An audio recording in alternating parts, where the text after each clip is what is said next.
নবী রাহমাতুল লিল আলামিন মক্কার গলি দিয়ে যাচ্ছেন। এক ঘর থেকে কান্নার আওয়াজ শুনে ওই ঘরে গিয়ে দেখলেন একজন কালো বর্ণের মানুষ, হাবশী গোলাম, তৎকালীন সময়ে কাজ করছে, শরীর থেকে ঘাম ঝরছে, চোখ থেকে পানি পড়ছে। নবী গিয়ে বললেন, ভাই আপনার এই অবস্থা কেন?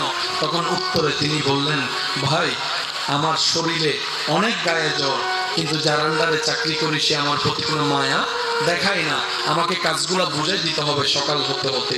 যে নবীকে আল্লাহ মেরাজের দুলা বানিয়েছেন, সুবহানাল্লাহ, সেই নবী ওই গোলামকে বলছে, যাকে সমাজে 2 পয়সার দাম দেয় না, ওনাকে বলছেন, ভাই আপনার শরীর তো অনেক অসুস্থ, আপনি একটু আরাম করেন, আপনার কাজটা আমি করে দিচ্ছি। এবার সেই হাবশী গোলামটা বলে যে আপনি আমার কাজটা করে দিবেন, এটা তো বড় সৌভাগ্যের বিষয় আমার, কারণ কেউ তো কারো খবর রাখে না, আপনি তো আমার জন্য একটু দেখতে পাচ্ছেন, চিনি না